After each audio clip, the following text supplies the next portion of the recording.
Queridos amigos, queridas amigas, sejam bem-vindos ao nosso estudo de O Livro dos Espíritos, aqui através do canal do NEP, Paulo de Tarso. Estamos ainda estudando a segunda parte da obra, a segunda parte que nos ensina sobre o mundo espírita ou o mundo dos espíritos. Hoje nós vamos iniciar o 10º capítulo dessa segunda parte. Esse capítulo que tem o título Das Ocupações e Missões dos Espíritos. Item composto pelas questões que vão de 558 até a questão 584. Mas no estudo de hoje, nós iremos até a questão de número 567. Então, questões de 558 até 567, nesse estudo que estamos iniciando agora. Muito bem, vamos então à nossa prece inicial e, na sequência, já iniciamos as perguntas e respostas do capítulo 10 do Livro dos Espíritos. Vamos lá. Amado Mestre Jesus, queridos mentores espirituais, nossos anjos da guarda, agradecemos pela oportunidade de estarmos reunidos em torno da obra de Allan Kardec, de O Livro dos Espíritos, que nos faz lembrar sobre a nossa natureza espiritual, sobre as nossas ocupações, missões enquanto espíritos imortais. Assim, Senhor, estejamos também inspirados a nos lembrar de seu Evangelho de luz e redenção, e que sejamos guiados por esses nobres princípios rumo à nossa perfeição e à nossa felicidade. Que assim seja. Muito bem, meus amigos, nós estamos estudando então, atualmente, essa segunda parte do Livro dos Espíritos, que nos apresenta o mundo dos espíritos como sendo um mundo composto pela realidade espiritual e pela realidade material. Chegamos em um ponto dessa segunda parte do livro, no qual estudamos a ação dos espíritos nos fenômenos da natureza, a ação dos espíritos em nossos pensamentos, em algumas circunstâncias de nossas vidas terrenas. Enfim, temos estudado o grau de influência dos espíritos no plano terreno. Agora nós vamos aprofundar o tema da ação dos espíritos, estudando as ocupações em geral que esses espíritos têm. O que mais eles fazem para além disso que nós já vimos, das influências que eles têm no plano material e em nós mesmos? Existem outros tipos de atuações dos espíritos? Eles têm algo, por exemplo, que não envolva essa influência direta na vida material? Então, é isso, esse é o tema, essa é a ideia de continuidade que nós temos para o estudo de hoje do Livro dos Espíritos, começando aqui esse 10º capítulo da obra, que vai, da obra não, 10º capítulo da segunda parte, né, da obra, que vai nos falar sobre duas coisas: ocupações em geral que os espíritos têm e missões que os espíritos podem ter. Bem, interessante notar que a palavra espíritos é grafada por Kardec aqui no título com E maiúsculo. Portanto, quando falamos sobre ocupações e missões, estamos falando sobre os espíritos que encarnam em seres humanos, espíritos dotados de livre-arbítrio, espíritos que podem escolher as suas atitudes, suas ações e que podem lidar com as consequências de suas escolhas, espíritos capazes de pensar em Deus. Muito bem, nós podemos dizer que escolhemos hoje seguir das questões que vão de 558 até 567, porque essas questões abordam de forma mais direta o tema das ocupações dos espíritos, sendo que nós temos dois itens, né, nesse título: ocupações e missões. Então, essas primeiras questões que nós vamos estudar hoje tratam de forma mais direta do item ocupações. E depois nós entraremos pelo item missões dos espíritos a partir do nosso estudo seguinte. Então vamos, com o livro dos espíritos, começar a analisar quais seriam essas ocupações, o que os espíritos têm como ocupações em suas vidas. Questão 558, questão de abertura, como sempre, uma questão muito importante, né? Porque ela apresenta o âmbito de ideias que serão desenvolvidas no decorrer do texto. Então, Kardec pergunta se existe alguma outra coisa que os espíritos façam que não seja referente ao seu melhoramento pessoal. E notemos que esse é um princípio que a gente já tem abordado de certa forma no decorrer dos nossos estudos. É um princípio moral, é um princípio de progresso que envolve todos os seres da criação e que não poderia deixar de envolver o ser humano, não poderia deixar de envolver o homem. Então, Kardec vai perguntar: olha, tem alguma outra ocupação? Ou tudo para o espírito consiste em melhorar-se pessoalmente, individualmente?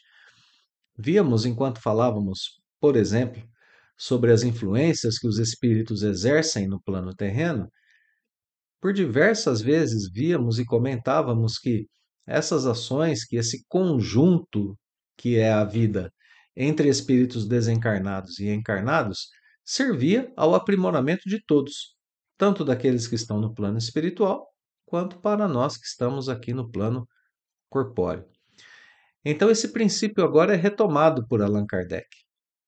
Existe algo que esteja fora desse âmbito do trabalho pessoal, do trabalho individual?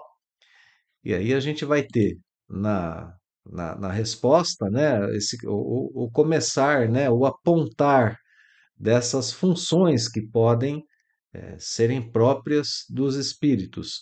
Quando começamos aqui a ler que concorrem para a harmonia do universo. Então vejamos, essa é uma resposta que, em termos gerais, né, esse concorrem para a harmonia do universo, fala a respeito das ocupações dos espíritos em termos gerais e querem dizer algo muito profundo.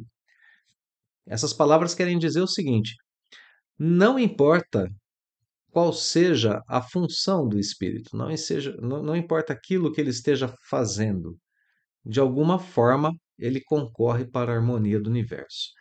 Aqui a gente percebe, né, que é uma pergunta bem geral, com uma resposta também bem geral, na qual não está sendo especificado o grau de elevação desse espírito, não está sendo especificado o tipo de tarefa, não está sendo nada especificado aqui. A única coisa que a gente sabe por enquanto é que são espíritos com E maiúsculo.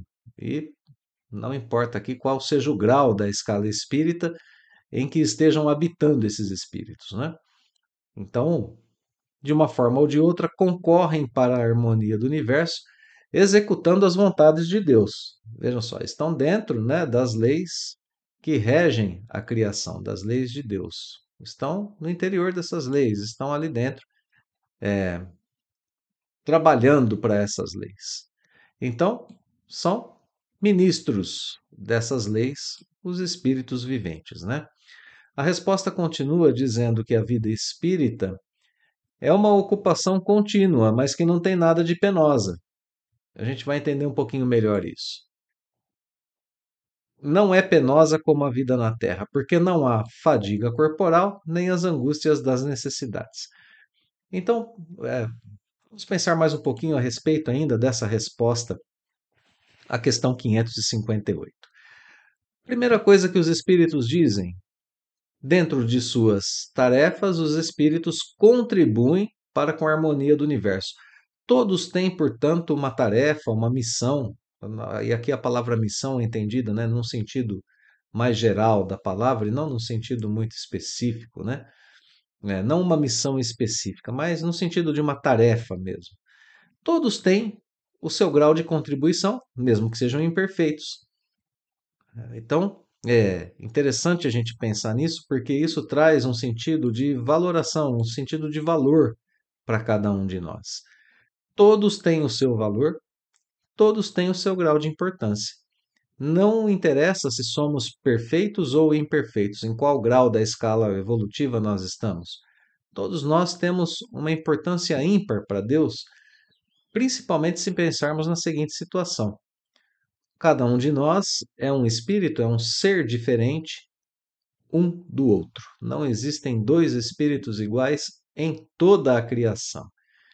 Então, se somos assim tão raros, porque só há um de nós exatamente igual a nós, não há outro, se somos assim tão raros, somos extremamente valiosos a Deus, porque ninguém pode ser pai da minha filha da forma como eu sou. Só eu posso ser dessa forma. Ninguém pode ser estudante do Espiritismo tal como eu sou. Vejam, podem haver outros estudantes em graus superiores ou inferiores de aprendizado, de execução a respeito da doutrina, mas exatamente na forma como eu estou, exatamente no nível em que eu estou fazendo como eu estou fazendo, ninguém mais faz. Então, todos nós somos seres únicos na criação e temos um valor assim imensurável para Deus. Por isso, todos nós merecemos a imortalidade, todos nós merecemos a felicidade e a perfeição, porque somos seres ímpares. Né? Então, ninguém pode executar a tarefa que eu executo na Terra da forma como eu executo. Então, é muito importante que nós entendamos o nosso papel dentro desse contexto de concorrer para a harmonia do universo. Todos nós temos um papel muito importante a ser desempenhado. Então, é importante que saibamos disso, que tenhamos consciência disso, né? Bom, depois dessa explicação, vem uma comparação entre a vida espírita, ou seja, a vida fora do corpo, e a vida na Terra. Qual é a diferença entre as duas? A vida no plano espiritual é descrita como uma ocupação contínua, e depois a gente vai desenvolver mais essa ideia de que o espírito nunca está inativo, de que ele sempre está realizando algo. Mas que apesar de ser uma ocupação contínua, né, digamos assim, não tem descanso, o espírito não se cansa, ele é, não se cansa como se cansa na vida corpórea, né? O nosso corpo tem um certo grau de ação e depois disso ele pede por descanso. Na vida espírita, o princípio é o princípio da ocupação contínua. No entanto, ela não tem nada de penosa, não tem nada de desprazeroso, né? Porque ela não é igual à vida na Terra. Não tem a fadiga do corpo e nem as angústias das necessidades. Ou seja, no plano espiritual, nós não temos sede, não temos fome, não temos nada que seja referente ao corpo físico, da forma como temos aqui na Terra. Notemos, meus amigos, nunca é demais a gente especificar, né? Aqui é uma resposta geral. É claro que existem espíritos que desencarnam e que sentem ainda influências do corpo físico. Isso é comum para espíritos do nosso grau de evolução. Mas aqui a resposta é uma resposta geral, que fala em termos gerais sobre os espíritos na situação de estarem na carne e na situação de estarem fora dela. Então, a gente aqui chega na conclusão de que não temos as angústias terrenas, as necessidades, as dores, as limitações do corpo físico quando estamos no plano espiritual. Portanto, o espírito é sempre ativo, está sempre trabalhando, está sempre fazendo algo, e assim a resposta é: sim, existem certas atividades, certas tarefas que o espírito faz que não são diretamente ligadas ao seu aperfeiçoamento pessoal. Claro. Eles têm sim ocupações para além desse próprio aperfeiçoamento. Eles colaboram com a harmonia do universo executando a vontade de Deus. Isso nos inspira, inclusive, a entender que toda ação elevada, mesmo na Terra, é uma extensão dessa missão universal. Então vejamos, né, que quando se falou em espíritos aqui, não se fez uma referência direta a espíritos encarnados ou desencarnados. Por isso eu tenho essa licença para dizer, né, que qualquer ação elevada, mesmo aqui na Terra, é uma ação, mesmo de um espírito encarnado, não é? É uma ação que contribui, que colabora para com a harmonia do universo. Então, por se tratar de uma resposta de uma pergunta mais geral, nós temos agora que desenvolver os princípios que foram colocados aqui, alguns dos quais a gente já, inclusive, até adiantou, né? Já trabalhamos com algumas coisas.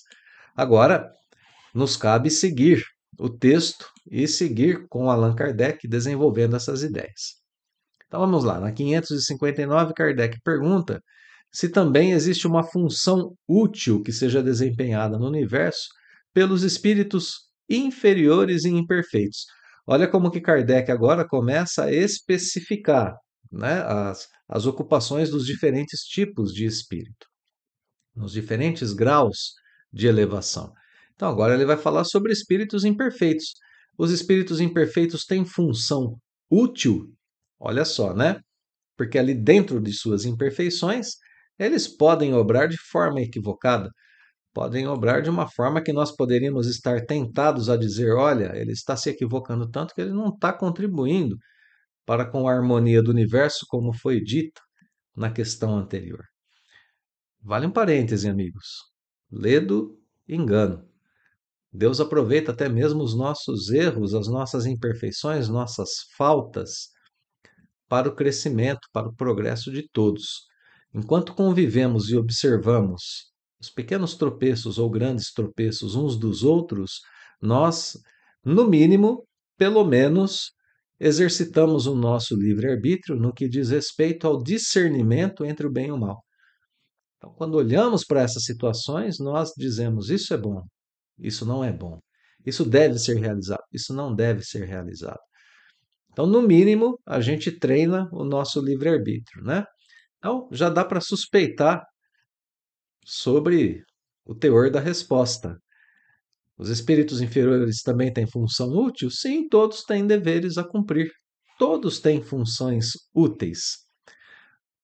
Olha o exemplo que vem adiante. Para a construção de um edifício, e aqui está se comparando o edifício com nada mais, nada menos do que a harmonia de toda a criação, a harmonia do universo.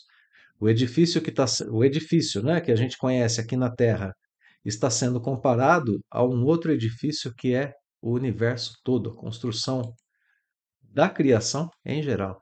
Então, olha só, para a construção de um edifício, não concorre tanto o último dos serventes de pedreiro como o arquiteto, então não contribui, todos contribuem para a construção de um edifício. Então, todos contribuem para com a harmonia do universo. Essa é a comparação que está sendo feita, né? E aqui a questão 559 pede para que voltemos à questão de número 540, estudada por nós recentemente aqui, através dos nossos estudos semanais, não é? A questão 540 é aquela questão que nós abordamos há pouco tempo, que fala sobre as miríades de animais que pouco a pouco fazem emergir do mar ilhas, arquipélagos, né? Eh, Trabalhando ali no seu trabalho miudinho, pequenininho, mas que vai fazendo com que as coisas cresçam, com que as coisas aconteçam, embora às vezes nem suspeitem sobre o seu grau de atuação. Não façam nem ideia, né? Esses pequenos animais, essas pequenas miríades, não suspeitam a obra que realizam, mas realizam, porque estão vivos, estão obrando, né?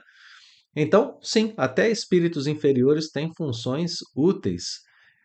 De novo, isso nos mostra o nosso grau de importância na criação. Não há ninguém inútil. Mesmo dentro de nossas limitações, podemos ser instrumentos de aprendizado, de transformação, instrumentos de execução da vontade de Deus.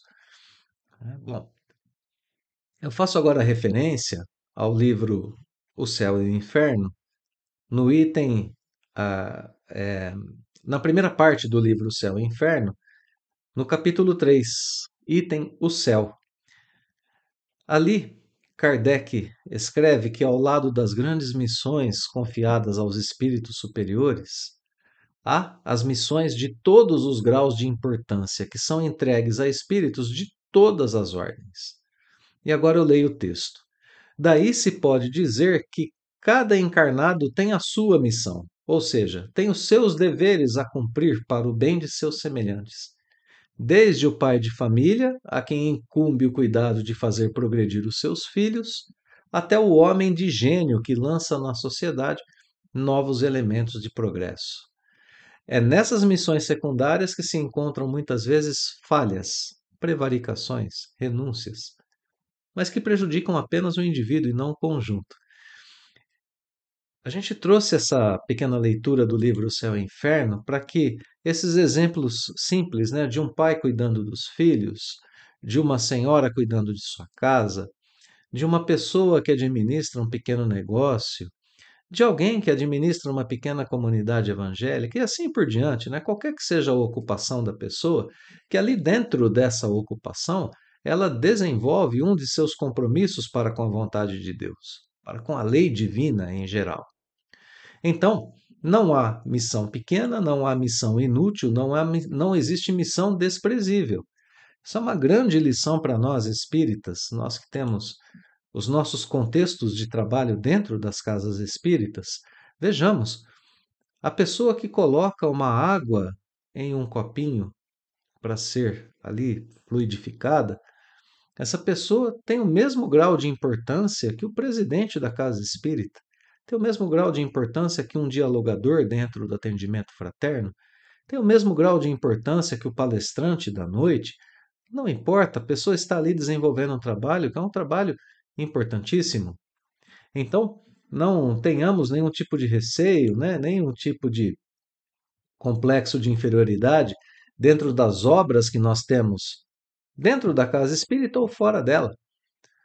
Dentro das nossas obras de divulgação, de exemplificação da doutrina espírita, do Evangelho do Cristo, todos nós somos muito importantes.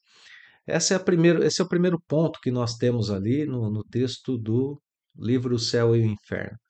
Mas temos um segundo ponto ali que é de igual importância e que precisa ser muito bem observado por todos nós. Ali é dito que essas pequenas missões, essas missões secundárias, são suscetíveis de falhas por aqueles que as executam, mas que essas falhas, muitas vezes, prejudicam apenas o indivíduo que iria executá-las. O conjunto geral, o edifício geral, né, da obra da criação de Deus não é afetado por essas falhas individuais. Porque, como dizíamos agora há pouco, Deus acaba por aproveitar mesmo essas circunstâncias nas quais o indivíduo falha para estabelecer um aprendizado para o conjunto. Para o próprio indivíduo, obviamente, que vai precisar depois fazer o resgate de suas faltas, mas para o conjunto que observa ali a ação equivocada daquele indivíduo. Muito bem, vamos adiante, questão 560. Olha como que Kardec vai esmiuçando, né? Vai afunilando cada vez mais e especificando cada vez mais as funções e as atribuições que cada espírito pode ter. Aqui na questão 560 ele vai perguntar se existem atribuições especiais para cada espírito. Ou seja, aqui o codificador está aumentando o grau de especificidade, né? Então, espíritos inferiores têm aquelas missões que eles devem cumprir, né? Aquelas tarefas que devem cumprir, que contribuem para com a criação em geral. Tudo bem, entendemos tudo isso. E atribuições especiais, tarefas especiais, existem? Resposta: todos temos que habitar em toda parte e adquirir o conhecimento de todas as coisas. Continua a resposta, né? Presidindo sucessivamente ao que se efetua em todos os pontos do universo. Bom, o que é que isso quer dizer para a gente, né? Todos têm atribuições especiais dentro de seu contexto, que era um pouquinho daquilo que a gente dizia agora há pouco, no início do nosso estudo. Que atribuições especiais são essas, meus amigos? Basta a gente pensar naquilo que envolve o nosso dia a dia. Eu sou pai, eu sou esposo, Eu sou um comerciante, eu sou um advogado, eu sou um profissional em geral, né, de qualquer área. Eu sou um amigo, eu sou um parente, eu sou um vizinho, eu sou um motorista, né? Então vejam só, e dentro desse contexto que envolve todos esses âmbitos da minha vida, eu tenho uma missão especial. Cada indivíduo tem a sua missão especial dentro do seu contexto. E cabe a cada um de nós fazer essa avaliação no nosso dia a dia, perguntando quais são aquelas coisas com as quais nós já lidamos muito bem, em quais áreas de nossas vidas nós temos muita facilidade de atuação, porque todos nós temos, pode ser em qualquer área, né? Pode ser na área de um estudo, na área de um relacionamento, pode ser dentro do contexto profissional. Bom, todos nós temos alguma coisa que fazemos com certa facilidade. Seja uma senhora cozinhando, seja o que for, né? Todos nós temos. E ao mesmo tempo indagarmos quais são as áreas da nossa vida nas quais nós temos dificuldades. E recai de novo sobre tudo o que a gente disse, sobre relacionamentos, área profissional e assim por diante. E assim nós vamos encontrando aquilo no qual a gente já progrediu e aquilo no qual nós ainda temos que nos esforçar para progredir. Então vejamos, as missões dos espíritos vão variando conforme o seu grau de progresso, conforme o seu grau de evolução. Os mais elevados têm tarefas grandiosas. Jesus, por exemplo, guia o nosso planeta. Espíritos mais elevados inspiram grandes ideias.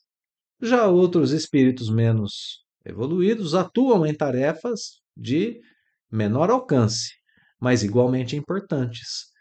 Isso nos convida a valorizar cada função que exercemos na Terra, por mais humilde que pareça, porque eu repito, como dizíamos, né, no começo, agora há pouco, questão 558.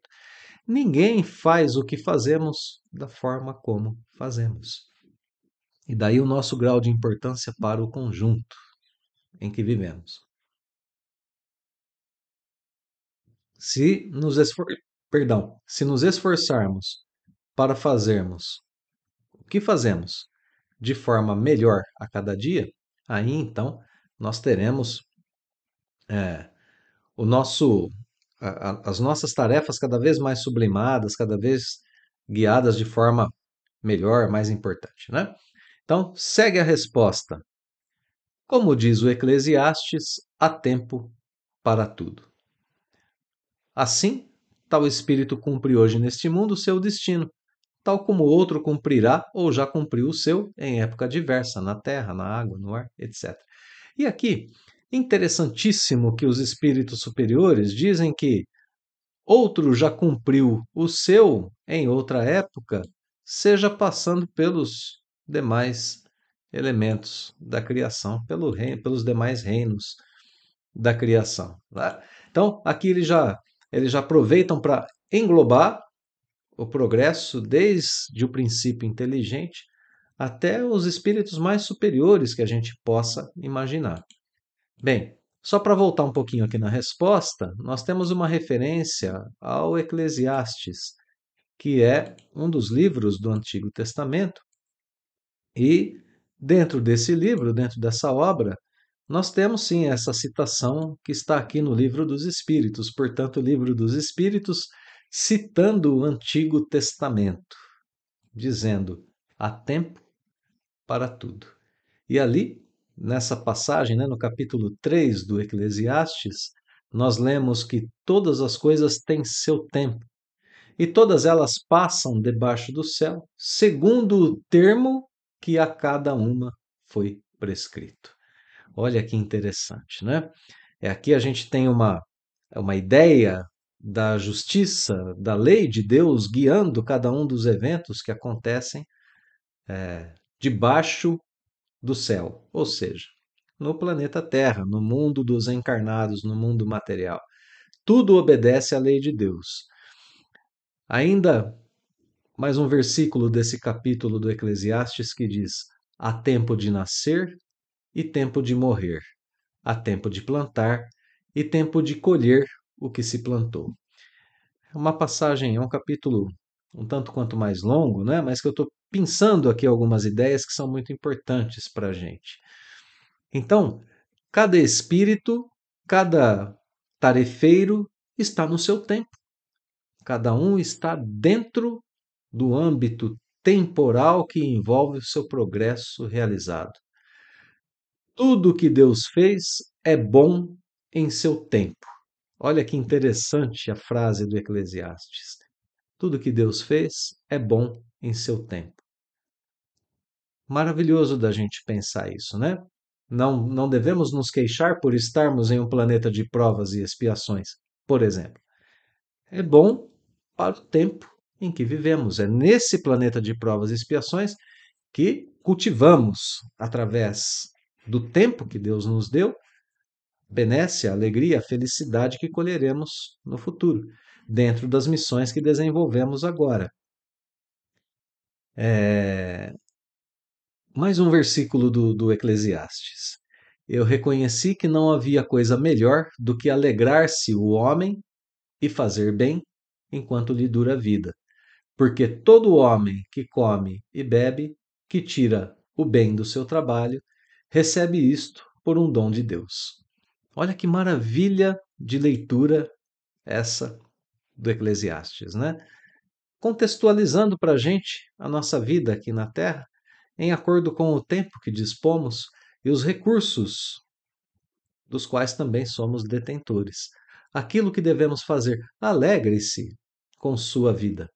Mesmo que ela apresente por vezes uma doença, uma aflição, uma ausência importante, mesmo que ela traga algumas coisas que sejam difíceis de lidar, porque tudo que Deus fez é bom no seu tempo, se bem aproveitado por nós, por espíritos tarefeiros, que têm justamente a tarefa suprema, a tarefa maior aqui na Terra, de aprender a conduzir os próprios pensamentos, as próprias emoções, de modo que compreendamos as situações adversas e diversas aqui na Terra para aproveitá-las, para saber crescer com elas, para saber aproximá-las da justiça de Deus e para que possamos viver bem com tudo isso que Deus nos proporciona, no tempo em que Ele proporciona. Então, uma passagem aqui do Livro dos Espíritos profunda, que nos diz, né, que sim, há tempo para tudo, há tempo para todas as coisas, e dentro desse tempo, cada tarefa é desenvolvida de modo que o tempo se transforma em um campo de cultivo para todos nós. E não importa qual é o nosso grau de evolução, porque o tempo, a justiça divina, contempla cada criatura em seu próprio tempo. Tamanha a capacidade, a onipotência de Deus para poder, né, nos trazer as condições melhores que nós temos e necessárias que temos para cada situação, ou melhor, para cada grau de progresso, para cada necessidade, para cada desenvolvimento de cada um de seus filhos. Bem, vamos adiante, né? Vamos para a questão 561. Agora, continuando ainda a especificar essas diferentes tarefas dos espíritos. Então, Kardec agora vai perguntar o seguinte: se são permanentes e estão nas atribuições exclusivas de certas classes, há funções de que os espíritos desempenham na ordem das coisas. Quanto à ordem das coisas em geral, a gente viu agora há pouco, né? A ideia de que os espíritos interferem nos grandes fenômenos da natureza. Então, olha só, existem funções e atribuições permanentes e exclusivas a certas classes de espíritos quando eles trabalham pela ordem das coisas? Vamos para a resposta, né? Todos têm que percorrer os diferentes graus da escala, então não existem atribuições permanentes, de um certo ponto de vista, né? Todos têm que percorrer os diferentes graus da escala, então todos têm atribuições que não são permanentes, elas se modificam de acordo com o grau da escala.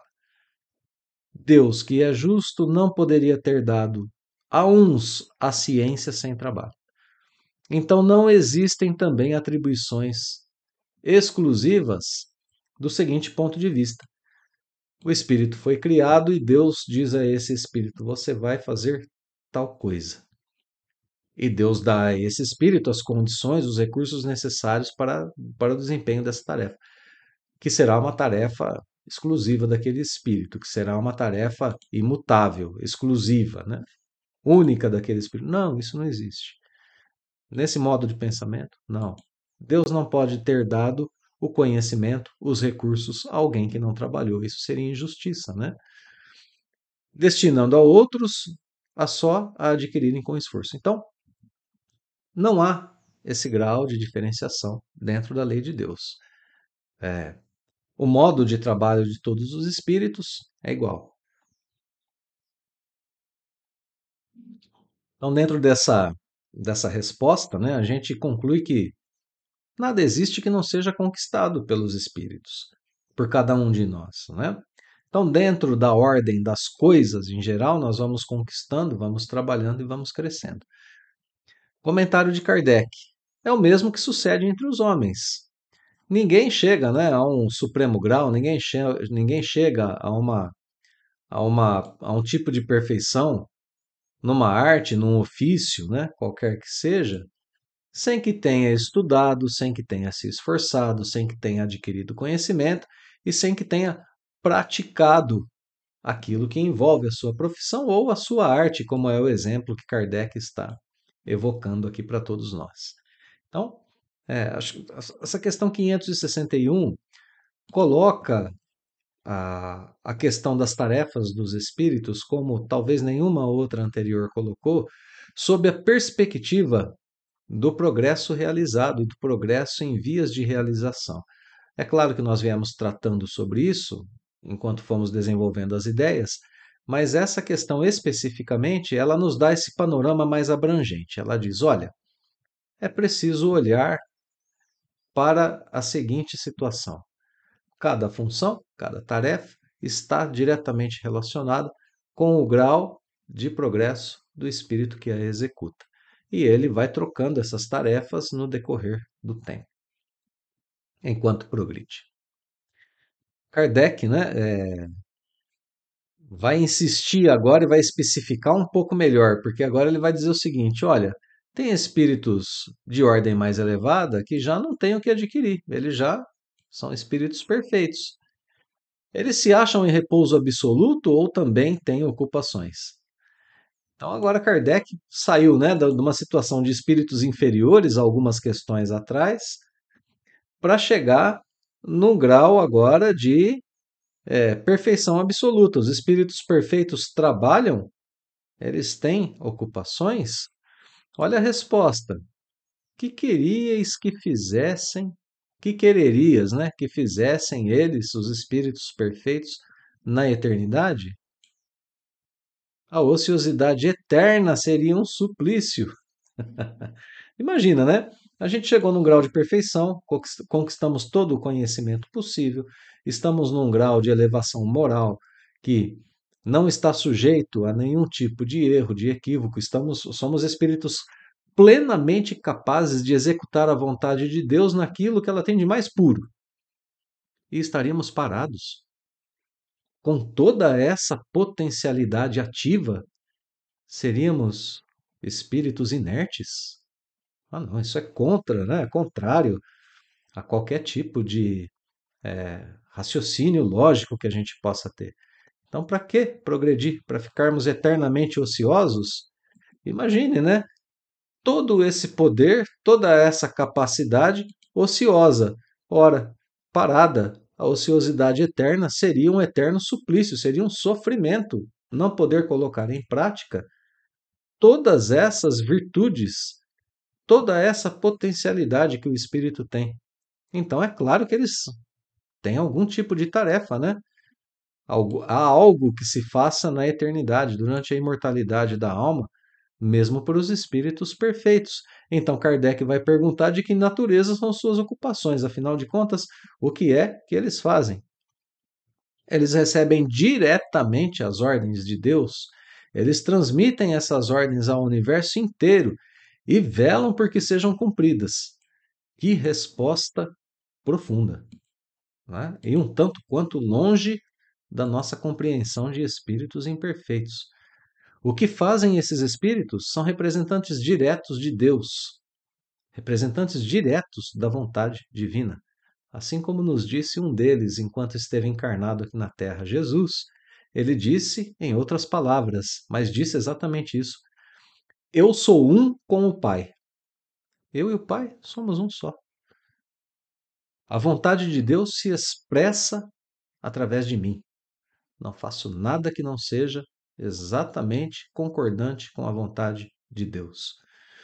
É uma ideia muito profunda, é uma ideia que envolve certos patamares da criação que nós ainda não alcançamos com nossas mentes, que envolve certas tarefas que nós certamente desconhecemos, que envolve níveis de atuação espiritual, inclusive, dos quais nós não fazemos a mínima ideia. Eu recorro ao espírito Miramês, comentando essa questão, dizendo que os espíritos puros trabalham constantemente, que suas ocupações são muitas e que a gente não pode comparar com nenhuma das ocupações humanas, porque as ocupações humanas são quase todas materiais. A dos espíritos puros nada tem de material. Cada plano de vida, né, requer trabalhos compatíveis com a sua natureza, escreve Miramês. Então ele nos esclarece que esses espíritos são co-criadores, recebendo ordens da Suprema Justiça e executando-as. Então, né, a gente pode imaginar o seguinte: o próprio Miramês comenta isso. Quando se trata aqui da Terra, que é o exemplo mais palpável que a gente tem, a gente sabe que Jesus é o governador do nosso planeta, que as ordens de Deus passam por ele. E Jesus repassa essas leis aos espíritos diretamente a ele, subordinados. Esses, por sua vez, executam os planos, transmitindo-os a outros espíritos subordinados a eles. E assim, aquela ideia que a gente tinha, né, da escada de Jacó, dos diferentes âmbitos dos espíritos trabalhando, cada um trabalhando dentro do seu grau de progresso, mas todos trabalhando. São milhares, assim, de trabalhadores contribuindo para com a harmonia das coisas, como a gente viu aqui na questão anterior, na questão 561, né? Com a ordem das coisas, contribuindo com a ordem das coisas dentro da criação. Então, a gente tem, através desse exemplo, um pequeno vislumbre sobre o grau de trabalho desses espíritos, o grau de atuação deles, e a nossa parcela também de participação diante desses missionários celestes, né? Eles são missionários celestes, são trabalhadores divinos, e nós, por nossa vez, estamos subordinados a eles, executando as nossas missões humildes ainda aqui na Terra. Kardec aproveita agora para perguntar, né, sobre a duração, né? São incessantes as ocupações dos espíritos.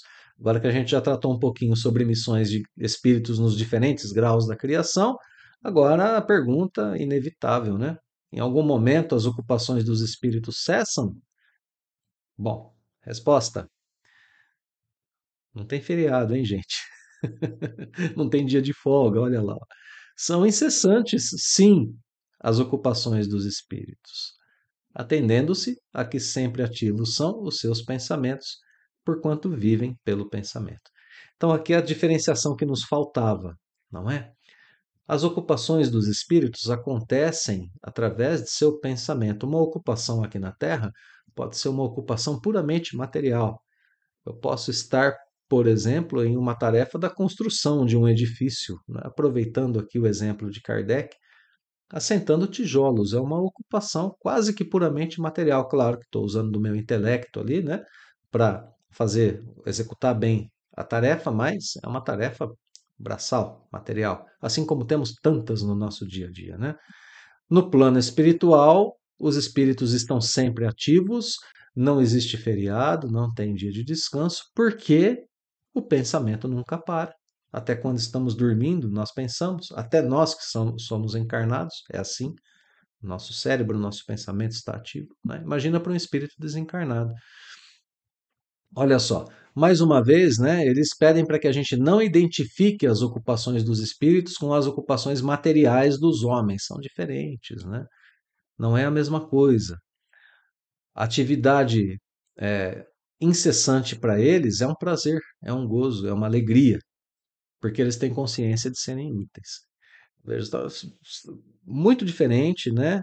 O pensamento sempre ativo de uma atividade é, material que nunca cessa. A gente precisa de descanso para as atividades materiais. As atividades do pensamento são sempre ali, estão sempre ativas, né? Kardec vai querer especificar um pouquinho melhor. Ele fala: olha, eu entendo isso com relação aos bons espíritos, a espíritos superiores, né? Mas vai acontecer o mesmo com espíritos inferiores? Resposta: a estes cabem ocupações apropriadas às suas naturezas.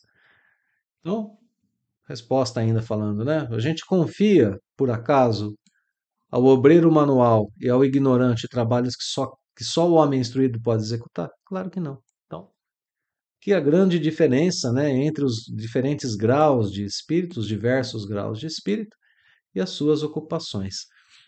Chama a atenção para um momento importante, né, da nossa reflexão. Lá na obra O Céu e o Inferno, a gente tem no capítulo 2 um exemplo de um espírito feliz, a Condessa Paula, descrita como uma mulher bela, rica, jovem e extremamente bondosa. Desencarnou jovem, né? Morreu com 36 anos apenas, em 1851, descrita como uma pessoa boníssima, uma pessoa de elevada envergadura moral para os padrões terrenos, né? Tanto que ali no livro Céu e Inferno, ela é dita como uma daquelas pessoas que se lamenta terem partido da Terra. Então, um pouquinho adiante, essa pessoa, essa condessa Paula, vai relatar um pouco daquilo que aconteceu com ela no plano espiritual, né? Ela dizia assim: olha, a gente não fica aqui de modo algum inerte, nós temos as nossas tarefas. E notem, né, que é um espírito para o, para a comparação terrena já de um grau elevado. Ela dizia assim: nos aborreceria se tivéssemos uma felicidade uniforme. Então, mesmo a felicidade para mim aqui não é isenta daquilo que ela chama de peripécias, né? Ela tem uma certa felicidade, não é uma felicidade uniforme e que é mesclada ali com algumas coisas. Ela diz que não é nem um concerto perpétuo, nem uma festa sem fim, e nem uma beata contemplação da eternidade, né? Ela diz que a vida para ela lá é movimento, é vida, é atividade. E ela completa dizendo assim: olha, eu tenho ocupações aqui que de fato são isentas de fadigas, de uma imensa variedade de aspectos, de emoções. É uma mescla de coisas ali, uma mescla daquilo que se tem a viver, né? É, no plano espiritual.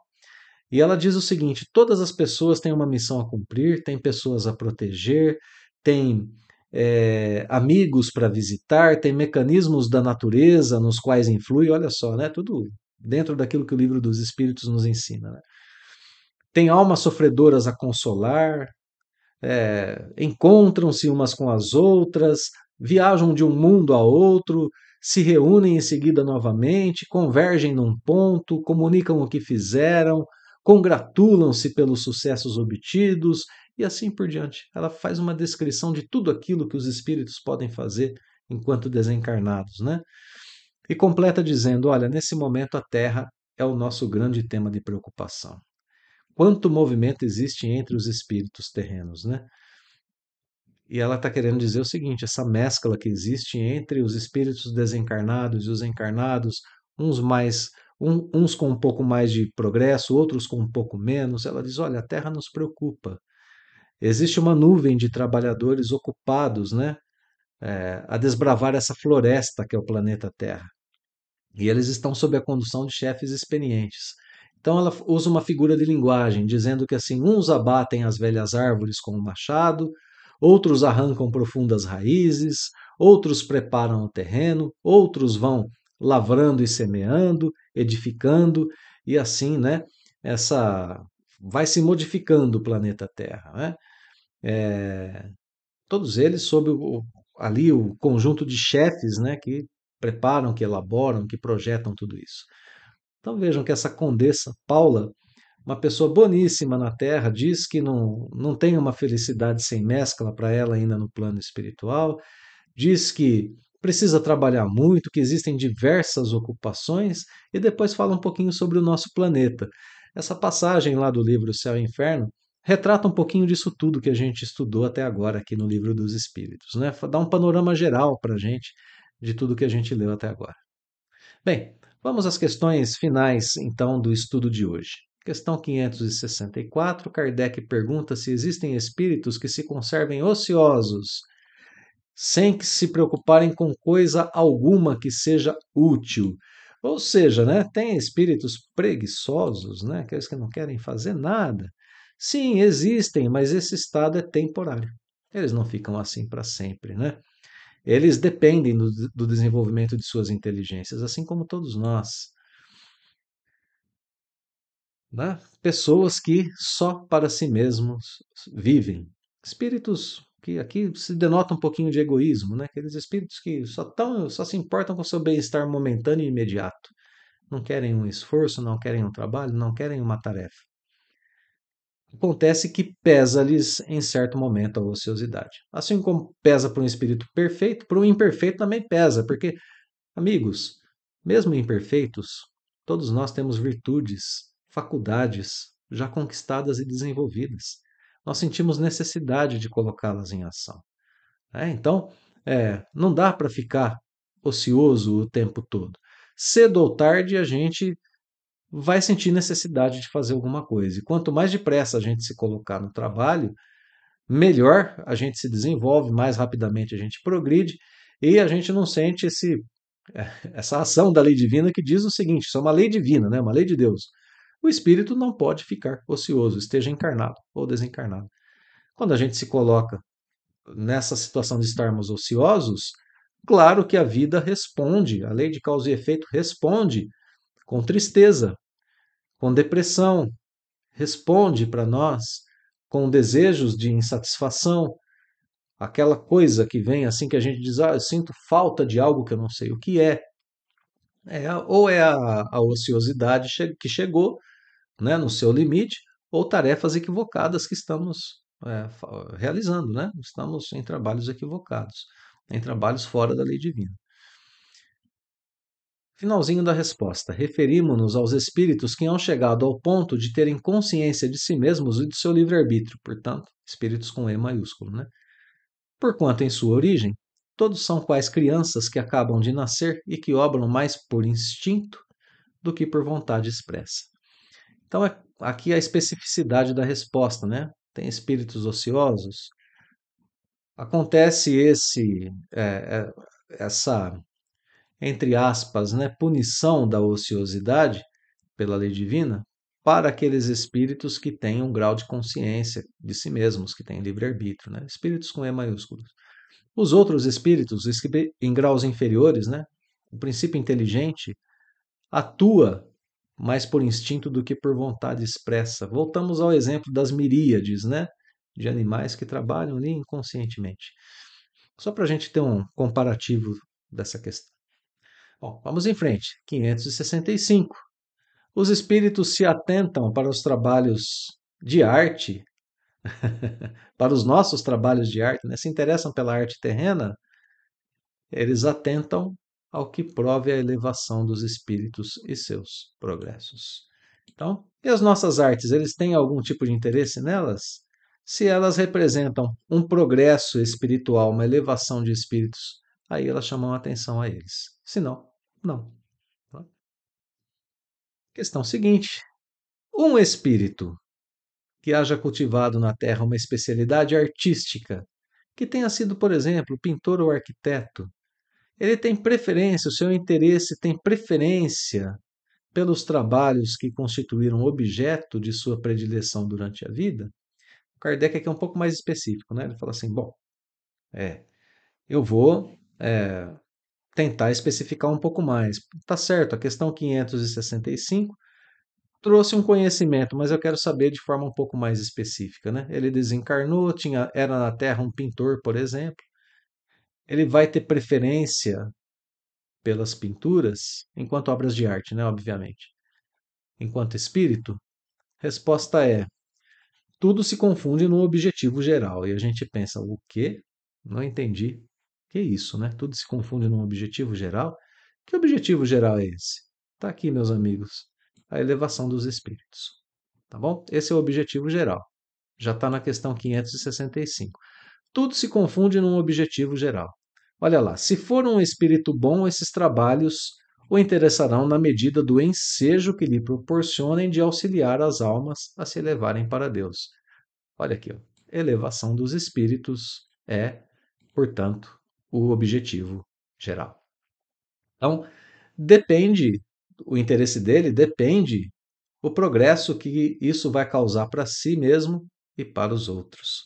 É isso que a resposta está nos trazendo.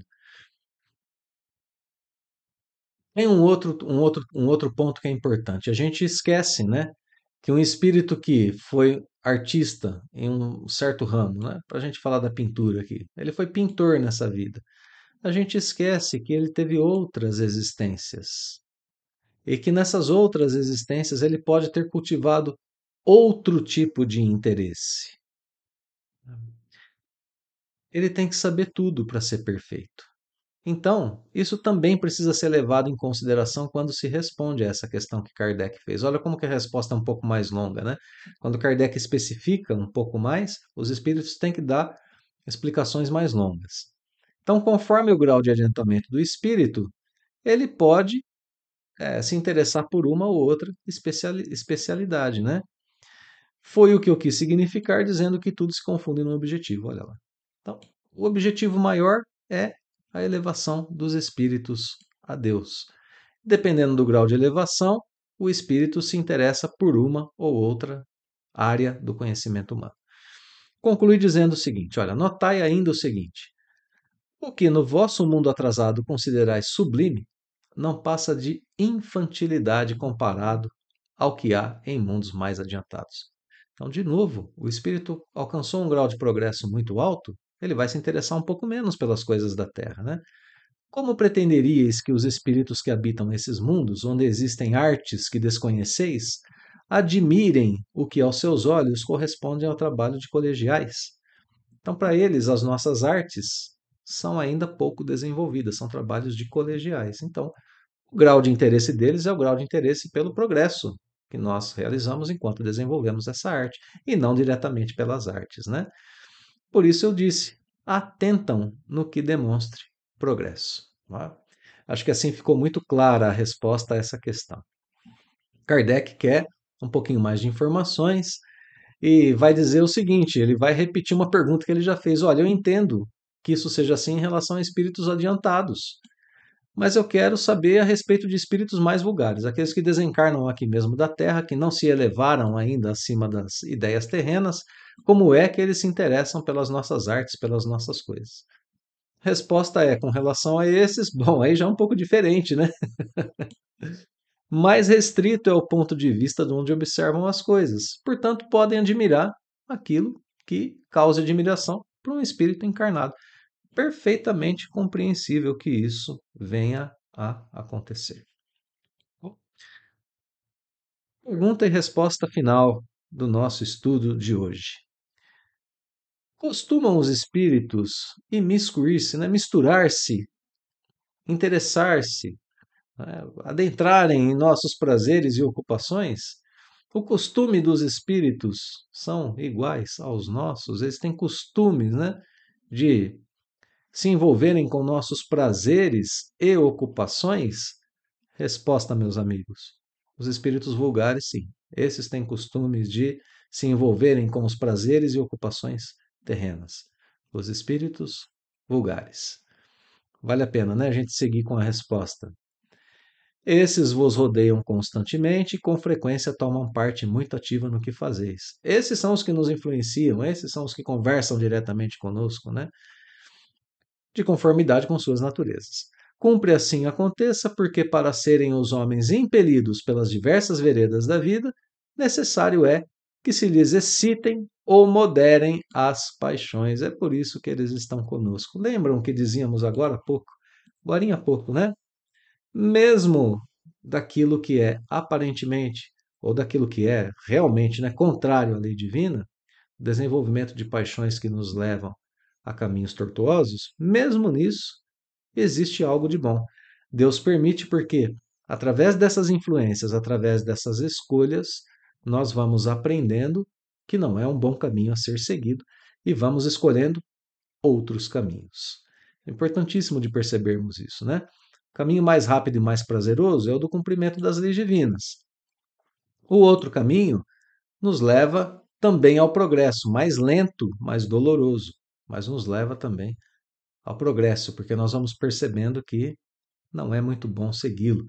E depois refazemos a nossa trajetória, depois reparamos as nossas faltas e vamos progredindo. Mas existem essas influências, existem sim essas, eh, essas participações, né, nos prazeres e ocupações terrenas eh, do lado de espíritos vulgares, porque todos crescemos juntos com isso. Comentário de Allan Kardec. Aqui Kardec vai fazer uma diferença entre os graus de espírito, dizendo: olha só, como as coisas deste mundo, os espíritos se conformam, perdão, com as coisas deste mundo, os espíritos se ocupam conforme o grau de elevação ou de inferioridade em que se achem. Espíritos superiores dispõem sem dúvida da faculdade de examiná-las nas suas mínimas particularidades, mas só o fazem na medida que isso seja útil ao progresso. Unicamente os espíritos inferiores ligam a essas coisas uma importância relativa, porque eles ainda têm reminiscências e ideias materiais. Reminiscências, né, de ideias materiais que ainda não se extinguiram neles. Ou seja, são espíritos diretamente ligados ainda ao mundo material, à matéria, espíritos que estão ali envolvidos com questões do plano material e por isso participam conosco daquilo que nós desejamos fazer em termos materiais, né? Bom, meus amigos, concluindo, essas questões de 558 até 567 de O Livro dos Espíritos revelam que todos os espíritos, mesmo após a desencarnação, continuam ativos, com ocupações que colaboram para com o progresso do universo, do edifício geral da criação. Essa visão é inspiradora para nós. Nos inspira a vivermos desde já com propósito, com objetivos superiores, com responsabilidades, com conexão com as leis divinas. Portanto, a vida espiritual não é um repouso ocioso, mas uma continuidade ativa e consciente da existência. Então, encaremos a nossa rotina como parte de uma missão espiritual, valorizemos nossas pequenas tarefas, valorizemos a nós mesmos. As pequenas tarefas são degraus para missões superiores. Nós somos espíritos superiores em treinamento. Cultivemos a nossa humildade, a nossa disposição para servir. Estudemos, oremos. Isso nos prepara e nos fortalece espiritualmente, mesmo enquanto encarnados, né? Estejamos atentos para as nossas pequenas missões, para as nossas pequenas tarefas e estejamos dispostos a executá-las. Meus amigos, muito obrigado pela companhia, pela atenção em mais um estudo. Eu deixo, como sempre, o meu abraço fraterno e o convite para estarmos juntos na próxima semana estudando a continuidade desse capítulo 10 de O Livro dos Espíritos, abordando aí as missões dos espíritos. Um grande abraço mais uma vez. Até logo mais.